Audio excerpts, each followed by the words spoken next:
위로부터 위로까지라는 제목으로 말씀을 전하도록 하겠습니다.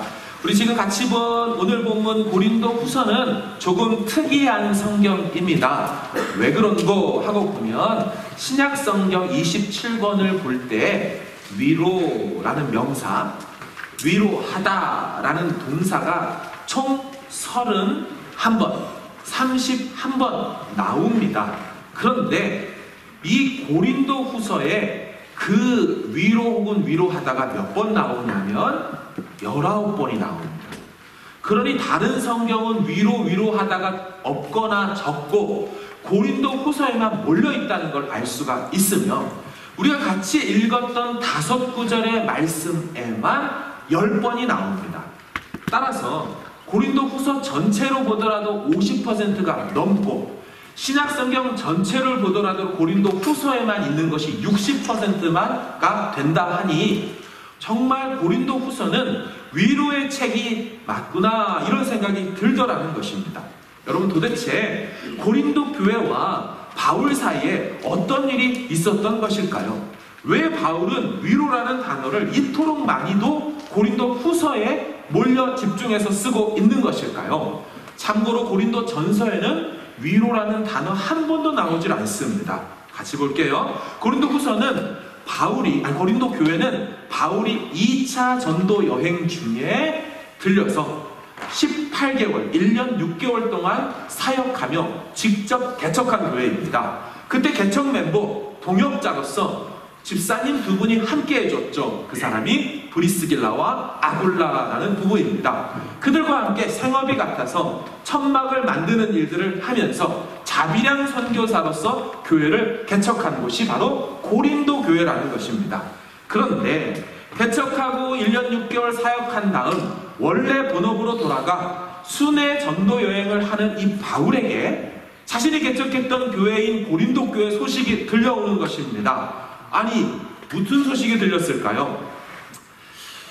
교회가 분쟁에 휘말렸다는 것입니다. 교회가 나뉘어지고 파당이 생겼다는 얘기였습니다.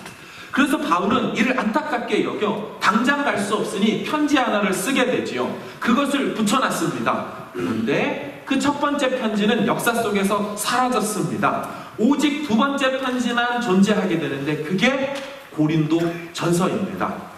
목사님, 어떻게 해서 고린도 전서가 두 번째인지 알 수 있게 되지요? 고린도 전서를 잘 읽다 보면 바울이 이런 말을 해요. 내가 전에 너희에게 쓴 편지에 라는 말을 써요. 그러니 고린도 전서를 처음 받아들지만 우리는 이미 바울이 그 전에 편지를 써보냈다는 것을 알 수가 있다는 거죠. 어쨌든 두 번째 편지인 고린도 전서를 썼음에도 16장이나 되는 긴 편지를 썼음에도 불구하고 시간이 지나도 들려오는 소식은 여전히 내분이 있는 것입니다. 그래서 바울이 안타까운 마음이 쓰여 직접 고린도 교회를 방문하지요. 그러나 알 수 없는 이유로 바울은 그 교회를 떠나야만 했고 큰 상처와 아픔만을 간직한 채 다시 한번 편지를 쓰게 되죠. 그러나 그 세 번째 편지도 역사 속에서 사라졌습니다. 그리고 또다시 쓴 편지가 네 번째 편지로서 우리에게 남아있는 이 고린도 후서라는 내용입니다. 자, 그러면 도대체 이 고린도 후서라면 앞에 있는 내용들의 문제를 해결해도 안 돼서 이제 남겨진 편지라면 그간의 모든 아픔들, 어려움들이 잘 녹아나 있겠죠. 도대체 고린도 교회는 무슨 어려움이 있던 것이었을까요? 바울과 그들의 관계에는 어떤 일이 있었던 것일까요? 첫 번째, 개척교회 목사님이에요. 자신의 교회를 개척해준 교회예요. 그런데 고린도 성도들은 그 개척하신 목사님 바울을 향하여서 목사님, 당신이 이 교회를 개척한 동기가 의구심이 듭니다. 당신은 우리 교회에 방문한다고 해놓고 오지도 않고 이랬다 저랬다 하며 도대체 믿을 수가 없습니다. 이런 식으로 바울에게 대했습니다. 그것을 알 수 있는 장면이 화면에 있죠. 1장 15에서 16절입니다. 시작. 먼저 너희에게 이르렀다가 너희를 지나 마게도냐로 갔다가 다시 마게도냐에서 너희에게 가서 너희의 도움으로 유대로 가기를 계획하였으니. 지금 바울이요, 다른 편지에는 이런 식으로 자기 일정을 얘기해주지 않아요. 그런데 이 성경의 고린도 후서에는 자기 일정을 막 설명해냅니다. 게다가 읽지 않았지만 17절을 제가 읽어볼게요. 이렇게 계획을 얘기해 놓고 이렇게 계획할 때 내가 어찌 경솔히 하였으리요. 무슨 얘기냐면 나 막 그렇게 계획한 거 아니야. 정말 가려고 계획했는데 사정이 생겨서 못 갔어. 근데 이들은 뭐라고 들었어요? 거짓말이나 해. 온다고 했다가 왜 안 와? 지금 이런 분위기예요. 나아가 여러분 갖고 계시면 성경 23절 보세요. 바울이 이런 말이에요. 내가 내 목숨을 걸고 하나님을 불러서 증언하시게 하노니. 지금 무슨 얘기야? 나 목을 걸고 하나님이 증인이 된다 하는 말. 내가 다시 고린도에 가지 아니한 것은 무슨 얘기예요? 나 못 간 이유가 있어. 못 믿어? 내 목숨 걸게. 못 믿어? 하나님을 증인으로 세울게. 어떤 얘기예요? 개척교회 담임 목사님이었던 바울과 교회 성도들 간의 신뢰가 다 깨져버렸다는 얘기라는 거예요. 그게 지금 1장에 나오는 얘기입니다. 나아가 어떤 이는 바울이 교회를 개척한 이유가 돈 벌려고 개척했다고 합니다. 재물을 탐해서 개척했다고 하는 거예요. 고린도후서 12장 화면으로 보겠습니다. 16, 17절 시작. 하여간 어떤 이의 말이 내가 너희에게 짐을 지우지는 아니하였을지라도 교활한 자가 되어 너희를 속임수로 취하였다 하니 내가 너희에게 보낸 자 중에 누구로 너희의 이득을 취하더냐. 아멘. 무슨 얘기예요? 교회에 어떤 사람들이 바울 돈 벌려고 교회 헌금 떼먹으려고 그렇게 해서 했대. 바울이 얘기하는 거예요. 내가 언제 그런 적 있냐. 오해가 쌓일 대로 쌓인 거예요. 나아가. 참 이런 일을 겪으면 저도 마음 어려울 것 같아요. 바울이 설교 못한다고 비난하는 일이 있었어요. 상상해 가세요. 고린도후서 10장 10절 보세요. 그들의 말이 바울 얘기하는 거예요. 바울의 편지들은 무게가 있고 힘이 있으나 그가 몸으로 대할 때는 내가 직접 만났더니 약하고 그 말도 시원하지 않다. 야, 바울 편지는 기가 막히게 쓰는데 설교는 좀 아니지 않았어? 진짜예요, 여러분. 바울의 설교에 대해서 문제를 제기한 겁니다. 여러분, 얼마나 관계가 깨졌을까요? 편지는 좀 쓰지만, 글은 좀 쓰지만 사실 실제로 만나보니 약하고 비리비리하고 게다가 메시지도 별로야. 여러분, 선교사이자 목회자인 바울은 이런저런 이유로 개척한 고린도 교회 성도들로 인해 말할 수 없는 오해와 상처를 받았을 거예요. 그런데 그 중에서도 가장 바울을 힘들게 했던 것은 뭐냐면 바울이 육체의 가시가 있었어요. 그리고 고린도후서 12장 7절에 내게 육체의 가시가 있고 그건 사탄의 메신저처럼 내게 다가와서 나를 찌르고 힘들게 하는 일이 있어. 인정해요. 근데 성도들이 그걸 어떻게 본 줄 아세요? 아니, 복음 전하고 능력 있고 치유하고 한다는 사람이 지 몸 하나도 치유를 못해? 저거 사도 맞아? 저거 목사 맞아? 저렇게 지질이 궁상으로 사는데 뭐 하나님의 부유하심 얘기하는 거야? 하며 바울은 자신의 사도권까지 비난받고 의심의 대상이 돼버린 거예요. 이를 알 수 있는 대부분 고린도후서 10장입니다. 2절과 7절 같이 읽어볼게요. 화면입니다. 시작. 행하는 자로 여기는 자들에 대하여 그 다음에 너희는 외모만 보는도다. 사람들이 바울을 육신에 따라 행하는 사람이라고 말하거나 사람들은 바울을 외모로만 보는 거예요. 여러분, 어찌 보면 이해가 되기도 합니다. 사람들은 외모를 볼 수밖에 없어요. 육신에 쫓아서 행할 수밖에 없어요. 왜 우리도 믿지 않는 자들이 이렇게 말하는 거 듣지 않습니까? 야, 네가 믿는 하나님은 왜 그런데? 야, 너는 하나님은 그렇게 5년, 10년, 20년 평생을 믿었다며 왜 예수 믿으면 복 받는다는데 내가 볼 때 복이 없어 보이는데 어떻게 된 일이지? 저도 이따금씩 듣는 이야기입니다. 아니, 집안에 목회자가 있는데 왜 그렇게 산대 니네 집은? 왜 아직도 영구인데 수십 년째 살고 있대? 여러분, 이 같은 오해는요 일찍이 시편의 기자도 당했던, 겪었던 것이었어요. 시편 42편 3절 화면으로 읽겠습니다. 시작. 사람들이 종일 내게 하는 말이 네 하나님이 어디 있느냐 하오니 내 눈물이 취하로 내 음식이 되었도다. 이 시편을 기록한 사람은 사람들이 야, 네 하나님은 어디 있게? 왜 네가 그렇게 어려운데 그대로 둔대?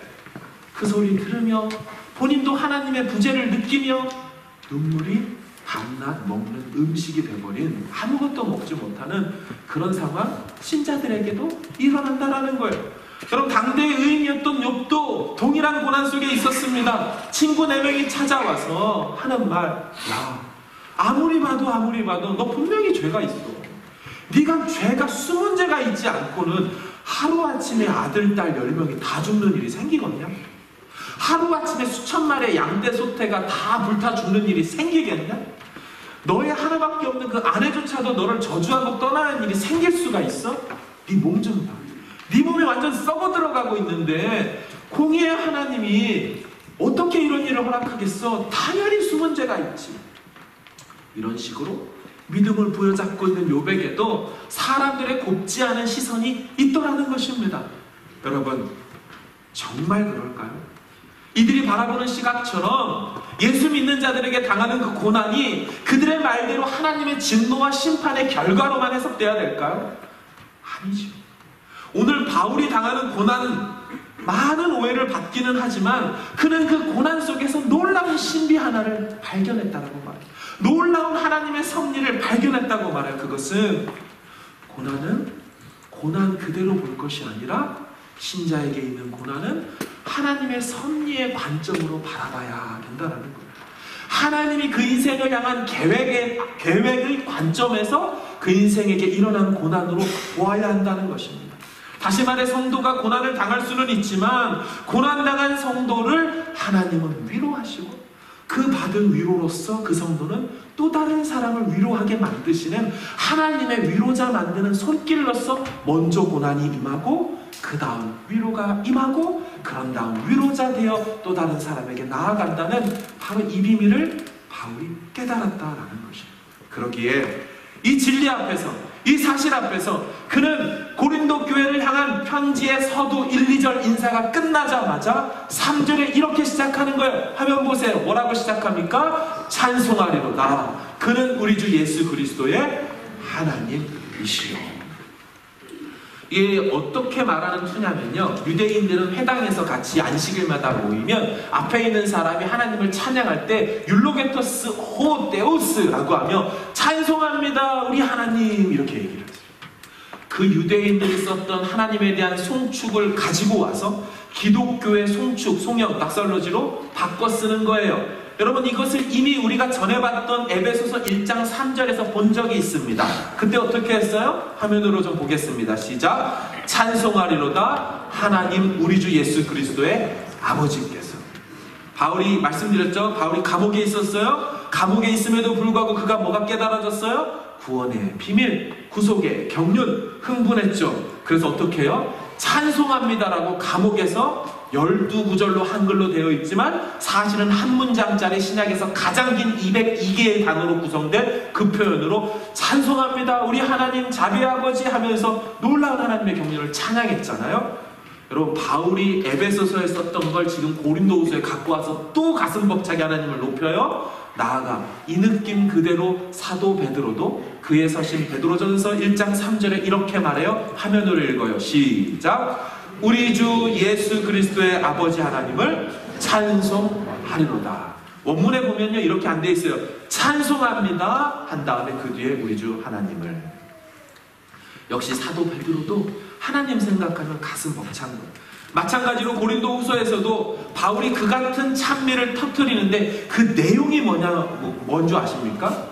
내가 엄청난 고난 속에서 위로의 하나님을 만났고 그 하나님이 위로의 하나님으로 내게 만나주시사 그 하나님의 섭리와 비밀을 내가 깨달았다라는 거예요. 그러면서 3절과 4절에 뭐라고 하는지 좀 보겠습니다. 화면이에요. 시작. 모든 위로의 하나님이시며 우리의 모든 환난 중에서 우리를 위로하사. 노란색으로 되어 있는 모든 위로의 하나님, 이걸 헬라어의 구문의 뉘앙스를 살려서 해석하면 이런 느낌이에요. 그러니까 하나님 해놓고 모든 위로의라고 되어 있잖아요. 그 위로의라는 이 설명이 현재 분사인데 현재 분사를 해석하는 여러 방법 중에 하나가 뭐냐면 학자들이 입을 모아 이건 속담과 격언의 분사를 썼대요. 여러분, 속담과 격언은 시대에 따라 바뀌지 않는다는 것을 함의해요. 그래서 불변의 진리를 얘기할 때 이 현재 분사를 써요. 그걸 썼다는 얘기는 뭐냐면 하나님은 늘 항상 그렇게 위로하시는 하나님이다. 늘 항상 그렇게 속담이 변하지 않는 것처럼 변함없이 우리를 위로하시는 하나님이다 라는 뉘앙스를 하나 갖고 있고, 두 번째 뉘앙스는 뭐냐면 모든 위로의 하나님이란 모든 종류의 위로를 하실 수 있는 하나님. 바꿔 말하면 위로하지 못할 자가 없으신 하나님이라는 거예요. 바울이 깨달은 자신이 극한 환난 속에 경험했던 위로의 하나님은 어떤 하나님? 상황마다 기가 막히게 나를 위로하셨던 하나님. 그래서 인생 가운데 위로 못할 자가 없으셨던 하나님, 바로 그분을 그가 고난 속에서 알게 되었다라는 거예요. 여러분, 우리는 모두 위로와 격려가 필요한 사람들입니다. 살면서 우리는 위로 따위가 필요 없어 라고 말할 수 있는 사람이 없습니다. 나는 그런 동정 따위 필요치 않아, 약해 빠진 인생이 아니야 라고 말할 수 있는 사람이 없어요. 혹시 이렇게 자신하시는 분이 계셔요? 저는 그렇다면 그분의 마음이 힘이 염려가 됩니다. 왜냐하면 그 안에 혼자 이 모든 세상의 짐을 다 지고 겪어내고 이겨내면서 얼마나 힘들었을까. 그 안에 받은 상처와 무뎌진 그 진물들이 얼마나 많이 딱지처럼 맺어 있을까, 이런 생각이 들더라는 거예요. 성경에는요, 위로가 필요한 사람들이 종종 등장합니다. 그리고 그 위로가 필요한 사람들은 위로하다라는 나함이라는 이 단어와 함께 어떤 상황에서 그들에게 위로가 임하냐면, 때때로 사별을 경험하면서 위로가 필요했다라고 성경이 말해요. 낳은 지 얼마 안 되던 어린아이를 잃고 난 다음 위로가 필요했던 한 여인이 나오죠. 그 여자는 바로 다윗과의 관계 속에서 첫 아이를 낳았던 여인 밧세바. 하지만 그 아이를 잃게 되고 그 여인에게 위로가 필요했다라고 성경이 말해요. 나아가 10대의 아이를 잃어버렸던 아버지 야곱에게 위로가 필요했다라고 성경은 말하고요. 이삭이 그의 어머니 리브가를 잃고 나서 위로가 필요했다라고 말합니다. 이삭이 그의 어머니를 장례한 후에 위로를 얻었다. 나아가 유다가 자기 아내를 먼저 사별하여 떠나보낸 다음 위로가 필요했다라고 말해요. 유다의 아내 수아의 딸이 죽은지라 유다가 위로를 받은 후에. 여러분, 욥의 고난 속에서도 욥도 역시나 위로가 필요했어요. 화면으로 볼게요. 욥기 2장 11절입니다. 시작. 그때 욥의 친구 세 사람이 이 모든 재앙이 그에게 내렸다 함을 듣고 각각 자기 지역에서부터 이르렀으니 곧 대만 사람 엘리바스와 수아 사람 빌닷과 나아마 사람 소발이라. 그들이 욥을 위문하고 위로하려 하여 서로 약속하고 오더니. 여러분, 누구든 극심한 고통과 고난을 만나게 될 때 우린 다 위로가 필요한 사람들이에요.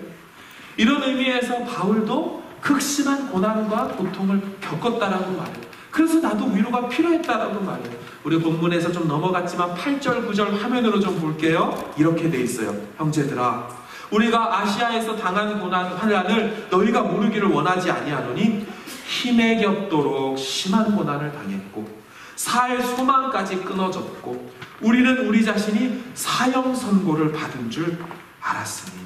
여러분, 바울의 고난이 어떤 고난을 겪었다고 합니까? 아시아에서 세 가지.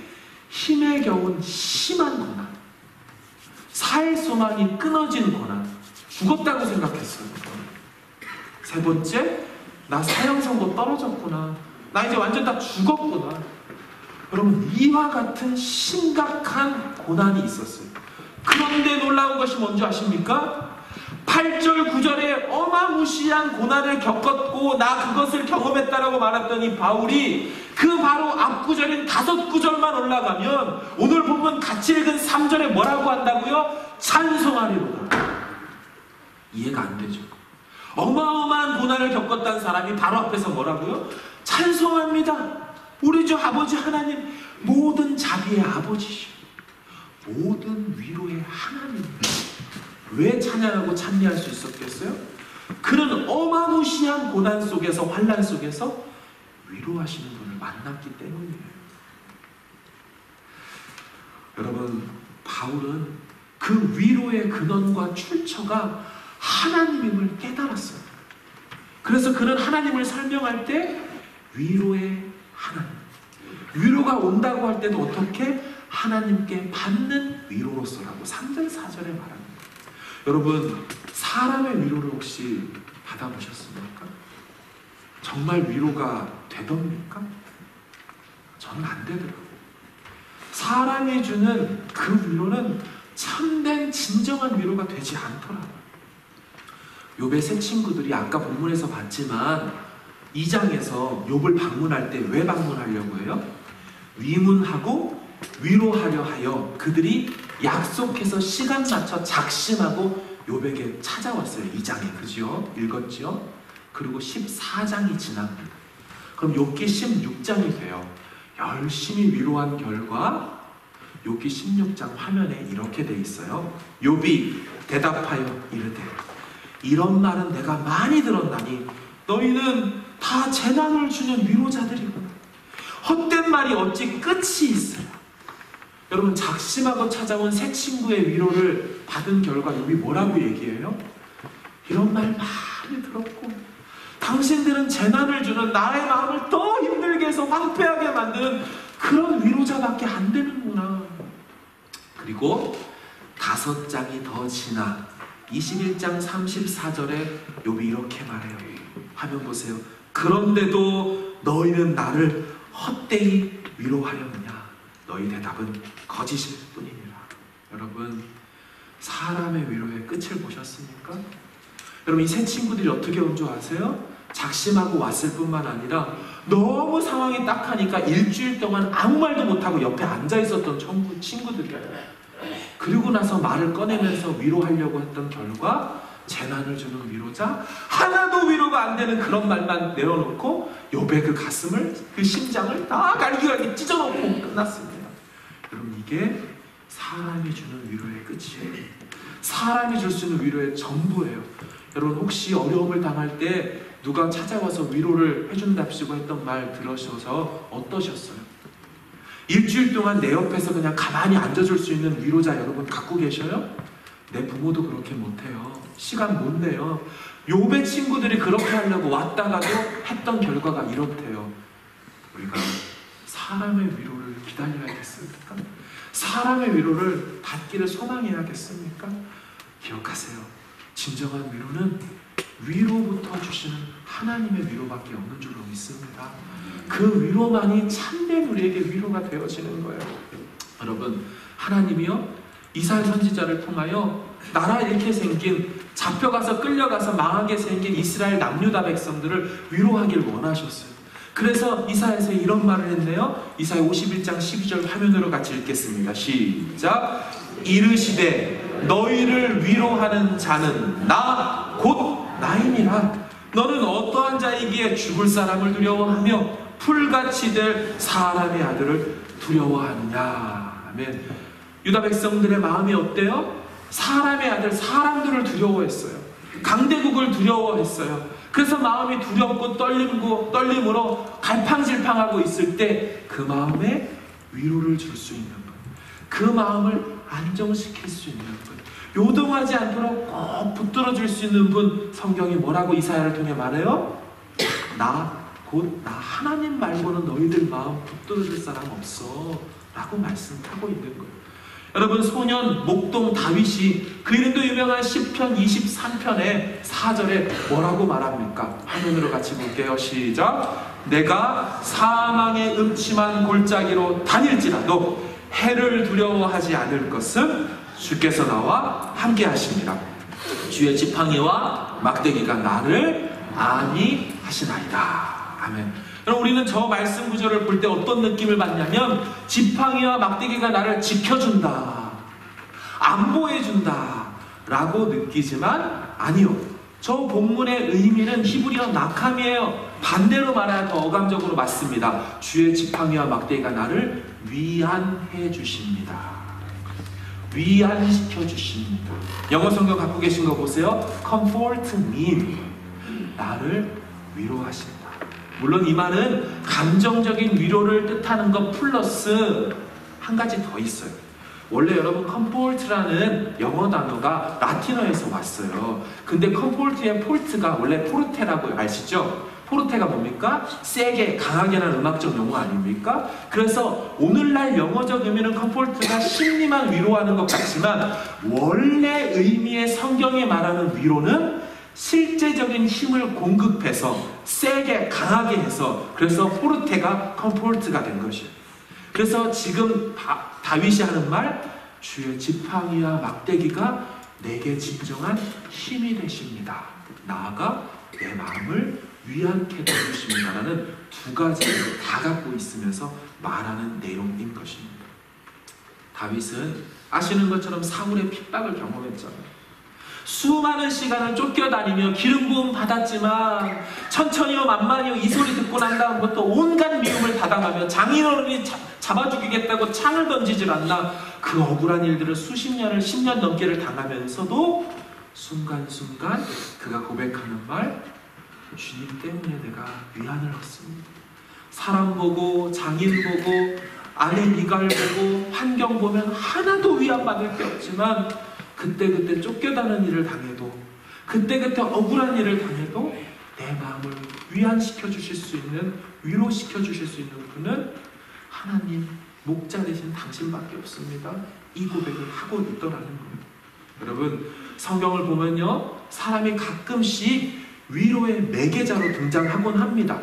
그래서 위로자로 나타나긴 하지만 단 한 번도 위로의 근원으로는 사람이 나오질 않습니다. 오직 성경은 위로의 근원에 대해서 출처에 대하여 하나님으로만 위로가 임한다라고 이야기를 하는 거죠. 그래서 위로는 위로부터만 온다라고 해서 제가 설교 제목을 위로부터라고 지은 것이죠. 자 그러면 여러분 왜 하나님의 하나님의 위로여야만 할까요? 반대로 말하면 하나님의 위로가 아니면 왜 안 되는 것일까요? 이것은요 하나님의 본성에 근거해서 그 답을 찾을 수가 있어요. 1세기에 로마의 자연주의자이자 또한 그 스토익 철학자였던 플리니가 이런 말을 했어요. 초월적 존재가 무엇이었던지 간에 그 존재가 인간 문제에 관여한다는 건 웃기는 소리다. 자살이야말로 신이 인간에게 하사한 최고의 선물이라. 무슨 얘기예요? 아무리 인간이 고통과 어려움을 다 당해도 신은 도와주지 않아. 방치해, 무관심해, 창조해놓고 버려버렸어 쓰레기통에. 그러니 할 수 있는 거 네가 그냥 죽어버리면 되는 거야. 그러면 그 고통을 끝낼 수 있어. 신이 선물한 거야. 고통을 끝낼 수 있는 방법은 죽음이라고. 아니죠. 아시는 것처럼 아담과 하와가 범죄해서 그들의 운명이 결국 지옥과 죽음을 향해서 갈 것을 뻔히 아는 하나님이 어떻게 하셨어요? 내버려 두셨습니까? 바로 창세기 3장부터 여자의 후손을 보내주시겠다고? 너희들의 죄 문제와 죽음의 문제를 내가 해결할 계획을 갖고 있다라고 말씀해주고 계셨어요. 그래서 어떻게 하셨어요? 인간의 비통함을 보시고 찾아오셨고 아들 예수를 내어주심으로 결국 영원한 형벌이 아니라 영원한 생명으로 그 인생들을 바꿔주시면서 찾아오셨잖아요. 하나님은 섭리하시고 우리 인생 가운데 찾아오시는 분이시지 내버려두고 될 대로 되라라고 다 죽어도 상관없다 그렇게 하지 아니하신다는 거예요. 여러분 이 하나님의 아들을 보내시고 우리를 위로하시고 감싸주시려는 그 마음이 성경의 위로의 책이라는 별명을 갖고 있는 어떤 책에 담겨 있는데요. 위로의 책이라는 별명을 갖고 있는 책은 이사야서예요. 이사야서 49장 화면으로 좀 같이 읽어보겠습니다. 시작!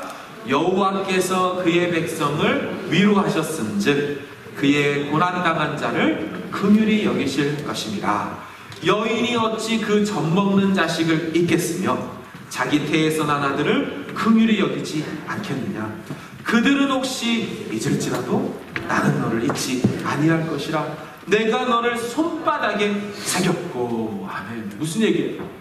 여호와께서 그의 백성을 위로하신다. 근데 어떤 이미지를 갖고 나타나시면서 위로하시겠대요? 어미의 심정, 어미의 모습, 부모의 모습으로 나오시겠대요. 여인이 자기가 뱃속으로 난 자를 어찌 잊느냐? 잊을 수 없지. 하지만 여인이 잊는다는 일이 발생하더라도 나는 절대로 잊지 않는다. 그렇게 말씀하시면서 너희 위로하고 싶다고 하는 거예요. 어미의 품으로 안아서. 66장 11절 다시 봅니다. 시작. 너희가 젖을 빠는 것 같이 그 위로하는 품에서 만족하겠고 젖을 넉넉히 빤 것 같이 그 영광의 풍성함으로 말미암아 즐거워하리라. 아멘. 여러분, 위로의 책 이사야서에서 위로하시는 하나님은 어미이자 부모의 이미지를 가지고 우리에게 찾아오시고, 그래서 바울도요 그 위로의 하나님을 3절에서 뭐라고 말했어요? 찬송하리로다. 그는 우리 주 예수 그리스도의 하나님이시요 자비의 아버지시요. 아버지, 부모로서 등장한다. 위로의 하나님이신 분의 본성은 아버지 하나님이고 어미의 심정으로 절대로 포기하지 않고 버리지 않고 잊어버리지 않고 그 품에 안아서 위로해 주신다는 것입니다. 서울의 어느 교회의 목사님 이야기지요. 교회에 장례가 났어요. 교인의 장례식을 참여하려고 발인 예배, 성국 환송 예배를 새벽 일찍이 가려고 차를 타고 원효대교를 막 지나가고 있을 때였습니다. 아니, 대교 한복판에 뭐가 왔다 갔다 하는 거예요. 이게 뭐지? 하고 바라봤더니 아니 어떤 사람이 대교 위를 그냥 달리고 있는 거예요. 사람이 새벽에, 게다가 검은색 양복을 입고 막 뛰어가고 있는 거예요. 순간 발견한 다음에 피했어요. 아니 이런 미친 사람이 있나, 죽으려고 환장을 했지 하면서 지나가는데 쳐다보니 어디서 많이 본 얼굴이에요. 익숙한 얼굴. 바로 같은 자기가 섬기는 그 교회 후배 목사님이었어요. 그걸 발견하자마자 차를 딱 세워놓고 문을 열고 그 목사님을 태웠어요. 급하게 태웠어요. 그리고 같은 목사지만 후배니까 막 호통하며 나물었어요. 아니 지금 죽으려고 환장했냐고. 누가 대교 위를 검정색 양복 입고 막 뛰어가는 거냐고. 막 그렇게 호통을 치자 이 목사님이 이렇게 얘기하더랍니다. 자기에게 2살 된 아들이 있는데 간암에 걸렸다는 거예요. 2살 된 아들이 암에 걸리자 자기인 아빠가 간을 이식시켜주고 싶어서 검사를 했더니 병원에서 가능은 하지만 아버지에게 지방간이 있어서 이거 해결하고 와야 이식이 된다고. 그래서 지방간 해결하려면 운동하셔야 된다고 처방받아서 자기 그렇게 뛰고 있는 거라고 얘기를 한 거예요. 근데 이 목사님이요, 아버지가 살을 빼긴 빼야겠는데 운동할 시간이 없는 거예요. 신방의 스케줄은 꽉 잡혀있고 사역은 많이 있으니 운동할 시간이 나지 않자 기도하며 생각해낸 한 가지가 뭐냐, 내가 신방을 가거나 일을 보러 다닐 때마다 뛰어다녀야겠다. 인도면 좋고 차도라도 상관없이 아들 살리고자 몸을 움직일 수 있는 곳이라면 다 움직이겠다는 마음으로 뛴 거예요. 그래서 같은 방향으로 그 장례식장 가는데도 대교 위를 양복 입고 참여하기 위해 뛰어갔다는 거예요. 여러분, 이게 아버지 마음. 아들 살리고 싶어하는 아버지의 마음. 하나님이 인간의 아버지의 마음도 이럴진데 당신이 뭐라 그래요? 아버지가 그렇지 않더라도, 어미가 배 아파서 난 새끼를 잃어버리고 버려도 나는 너희를 잊지 않고 나는 너희를 위로할 것이라고 얘기하고 있는 게 이사야서 말씀인 거예요. 어거스틴이 이런 말을 했어요. 하나님은 너와 나를 사랑하는데 마치 세상에 너 하나밖에 없는 것처럼 너를 사랑하신다. 세상 모든 사람 다 없고 너 하나만 있어도 너 하나만을 위해서 아들을 내어주실 것처럼 사랑하시고, 또 세상 모든 사람의 천하에 너만 사랑한다는 느낌으로 사랑할 거예요. 여러분, 우리 중에 아이를 키워보신 분들이 있으시고요, 또 내가 어렸을 적을 생각해보면 이런 장면이 떠오를 것입니다. 여러분, 아이들이 어때요? 밖에서 넘어지고, 그죠? 누구한테 놀림당하고 하면 애가 어떻게 해요? 집에 들어올 때 앙 하고 울죠. 앙 하고. 그럼 오면은 얘를 어떻게 합니까? 부모가 너 이 자식 눈물 안 그쳐? 이렇게 말하는 사람이 어디 있어요? 왜? 아니 왜? 무슨 일이야? 왜 그런데 막 우는 거예요. 그럼 엄마 아빠가 품에 안죠. 그럼 애가 어때요?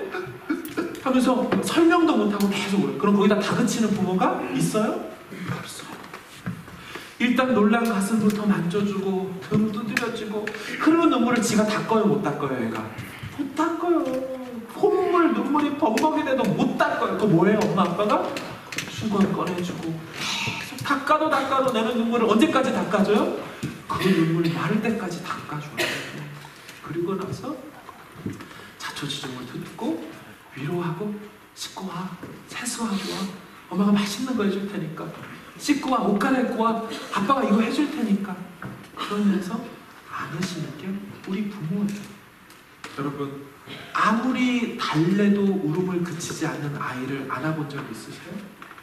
얼르고 우르르 까꿍하고 별짓을 다 하고 흔들어봐도 울지 않는 그 아이가, 울음을 그치지 않는 그 아이가 언제 울음을 그치나요? 엄마의 품에 다 들어가면 울음이 더 크죠. 심지어는 실험을 했더니요, 그 엄마의 모유를 휴지에 묻혀서, 거지에 묻혀서 대주기만 해도 갓난 아이가 울다가 고개를 돌리면서 울음을 그쳐요. 심지어 다른 엄마의 모유와 실제 엄마의 모유를 양쪽에 대주면 어떤 줄 아세요? 그 엄마의, 본인 엄마의 얼굴로만 가서 멈춥니다. 바꿔놓으면 이쪽으로 가서 멈춰요. 실험 결과가 그래요. 우리가 하나님 앞에 다 어린아이잖아요. 우린 사람한테 쉽게 상처받잖아요. 억울한 소리, 되도 않는 모함을 당하면서 상처받아요. 상황 속에서 벌벌 떨며 사실은 엄마 아빠 입장에서 보면 걸려 넘어졌던 것 뿐이에요. 무릎 까졌던 것 뿐이고 밴드 붙이고 시간 두면 다 나을 것이 뻔하게 보이는데도 얘는 세상 두쪽 난 것처럼 울고 달려와요. 그럼 엄마 아빠가 뭐라 그래요? 너희 자식 벌떡 일어서 그까지 피가 핀 줄 알아? 이런 부모가 어디 있어요? 다 잡아주고 품어주고 다 되도 않는 호를 해줘가면서 사실 호가 낫는 겁니까? 마음을 갈아주시죠. 그렇게 엄마 품에 안겨야만, 부모님 품에 안겨야만 눈물을 그친다는 것을 우리 하나님 아시고 당신은 우리에게 뭐라고 얘기해 주세요? 내가 모든 자비의 아버지야, 내가 너희를 위로할 수 있는 유일한 존재야 라고 우리를 불러주시더라는 거예요. 여러분, 이 위로하시는 하나님의 위로는요, 얼마나 크고 강력한지 우리에게만 그 위로가 임하지 않더래요. 바울은 이런 말을 하네요. 고린도서 1장 4절 읽겠습니다. 시작. 우리의 모든 환난 중에서 우리를 위로하사 우리로 하여금 하나님께 받는 위로로서 모든 환난 중에 있는 자들을 능히 위로하게 하시는 이시로다. 아멘. 여러분 잘 보세요. 어떻게 된대요? 하나님이 우리를 위로한 것으로 끝난대요? 아니죠. 우리가 그 아버지의 위로를 받은 다음 우리로 하여금 또 다른 환난 속에 있는 사람을 위로받은 나로 하여금 다시 이 영혼을 위로하게 하시는, 위로부터 임한, 내게 임한 위로가 다시 아래로 흘러가게 되더라는 것을 이야기하는 거예요. 지금 바울이 그거 깨달은 거예요. 아시아에서 당한 사형 선고받고 극심한 고난 속에 있었지만 내가 경험한 건 나를 위로하시고 나 때문에 환난당하는 수많은 교회 성도들을 달리는 곳마다 위로하게 하시는 것을 나 경험했다. 고린도 교회야, 힘들지 어렵지 그 위로가 너희에게도 흘러갈 것이야 라고 말하는 것이에요. 7절도 한 번 더 읽겠습니다. 화면으로 시작. 너희를 위한 우리의 소망이 견고함은 너희가 고난에 참여한 자가 된 것 같이 위로에도 그러할 줄을 알미라. 아멘. 무슨 얘기예요? 성도들이여, 고난에, 극심한 고난에 깊이 참여했습니까? 깊은 고난 속에 있습니까? 넘치는 고난 속에 있습니까? 기억하세요. 위로에 있어서도 그렇게 깊고 넘치는 위로가 있을 것입니다. 고난이 깊고 넘칠수록, 깊으면 깊을수록 위로하시는 그분의 위로도 깊을 것이고요. 환난이 넘치고 넘칠수록 위로도 넘치고 넘칠 것입니다. 그러면서 하는 말 앞에 뭐라고요? 너희를 위한 우리의 소망이 견고함. 이렇게 하나님이 고난만큼 위로도 이만큼 주실 거라는 그 소망함이 내게 뭐 있대요? 견고하게 있대요. 여러분, 헬라어 베바이오스라는 이 단어는요, 언제 나오냐면 하나님이 인간에 대한 약속, 로마서 4장에 보면 내가 너희를 반드시 구원할 거고 너희들과 한 약속은 틀림없어 보증, 도장 찍어줄게 하는 상업용어라는 거예요. 상업용어. 이 물건 당신 것이 틀림없습니다. 그 용어를 쓰면서 하는 말이 그럼 뭐겠어요? 여러분에게 있는 이 고난만큼 위로도 넘칠 것을 하나님이 확실하게 도장 찍어줬어요. 틀림없이 그 위로가 임할 것이에요 하며 바울이 고린도 교회를 향하여 위로하고 있다는 것입니다. 위로부터 흐르는 그 위로는 바울을 위로했고, 그 바울을 통한 그 위로는 또 다른 환난당한 자를 향하여 흘러갔고, 이날 그 환난당한 자는 그 위로로 말미암아 떨구어졌던 그 고개를 다시 하늘을 향하여 위로 들게 하더라는 것, 이 비밀을 바울이 깨달은 것이에요. 여러분, 2000년 전 초대교회는 많고 많은 고난들을 당했습니다. 3세기 교부였던 터툴리아는 이런 얘기를 해요. 순교자의 피는 교회의 씨앗이 되었다. 무슨 말이에요? 숱한 박해와 고난이 있어서 피 흘림으로 성도들이 죽어나갔지만 그 고난 속에서 오히려 교회는 생명력이 넘쳐 교회가 태동되는 씨앗이 되었다라고 말하는 거예요. 그래서 우리에게 당한 이 고난들은 하나님의 위로로 말미암아 오히려 하나님을 더 알게 되고 우리 안에 신앙으로 자리 잡게 된다는 것이죠. 여러분, 사도행전 14장 22절 보세요. 이렇게 성경은 말해요. 시작. 제자들의 마음을 굳게 하여 이 믿음에 머물러 있으라 권하고, 또 우리가 하나님 나라에 들어가려면 많은 환난을 겪어야 할 것이라. 여러분, 우리 하나님 나라 들어갈 때 이 땅에서 뭐를 겪는데요? 많은 환난을 겪어야 된다는 거예요. 겪어야 된다는 거예요. 사도행전 9장에 하나님의 바울을 부르면서, 최초로 부르면서 이런 말씀 해주세요. 화면으로 읽습니다. 시작. 그가 내 이름을 위하여 얼마나 고난을 받아야 할 것을 내가 그에게 보이리라. 무슨 얘기예요? 바울아, 너 이방인의 사도로 부름받았지? 근데 너를 기다리고 있는 건 고난이 될 거야. 근데 이 고난 속에 바울이 비밀을 깨달았잖아요. 그래서 로마서 8장에 이런 얘기를 합니다. 화면으로 읽습니다. 시작. 자녀이면 또한 상속자, 곧 하나님의 상속자요 그리스도와 함께한 상속자니 우리가 그와 함께 영광을 받기 위하여 고난도 함께 받아야 할 것이니라. 생각하건대 현재의 고난은 장차 우리에게 나타날 영광과 비교할 수 없도다. 아멘. 고난 중에 이런 심한 고난이 기다리고 있고 그것이 필요하다라고 얘기하는데 그 고난만 우리에게 있다고 말합니까? 오늘 본문에 뭐라고 얘기해요? 고난만큼 넘치는 위로가 있을 겁니다. 그 위로가 흐르는 곳은 교회가 될 것입니다. 초대교회는 이 위로로서 부흥하고 격려받고 회복되어지고 그렇게 쓰임받았습니다. 그렇게 누가는 기록하더라는 거예요. 여러분, 사도행전 9장의 마지막 절 화면으로 보세요. 제가 읽어드릴게요. 이 내용은 초대교회가 어떻게 성장했는지를 요약해 주는 겁니다. 그리하여 온 유대와 갈릴리와 사마리아 교회가 평안하여 든든히 서가고 주를 경외함과, 잘 보세요, 성령의 위로로, 이 말은 성령 안에서라는 뜻이에요. 성령 안에서 진행하여 계속되어라는 뜻이에요. 그러니까 성령의 위로 안에서 계속하여 수가 많아졌습니다. 성령의 위로가 교회 안에 계속 되어졌고, 지쳐있고 핍박당하고 환난 속에 있는 사람들은 계속 교회로 몰려왔고 그 성령의 위로가 넘쳐서 교회가 부흥하게 된 것입니다 라고 초대교회를 요약적으로 설명하는 것입니다. 말씀을 정리하며 개인적으로, 공동체적으로 저를 비롯해 모두가 다 환난과 어려움과 고난 속에 있을 수가 있어요. 하지만 우리 하나님 어떤 분이에요? 모든 종류의 위로를 하실 수 있는 분이에요. 절대로 포기하지 않고 그 품에 안아서 마음을 다독이며 눈물 끝까지 결국 닦아주시는 분. 그래서 내가 네 아빠가 되어줄게, 내가 너에게 어미처럼 품에 안아줄게 하시는 분이라는 것이죠. 같이 찬양할 텐데요. 찬양의 가사에 후렴에 보면 이런 찬양의 가사 후렴이 이렇게 됩니다. 우리 구주의 힘과 그의 위로를 빌라 주님 내 편에 서서 항상 도우시리.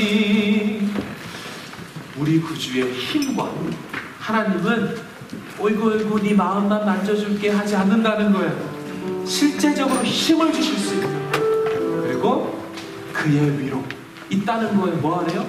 빌고 나아가라. 여러분, 상한 마음, 깨진 마음, 어떤 마음이라도 좋아요. 그분께 내어드리기를 바랍니다. 우리 같이 함께 찬양합시다.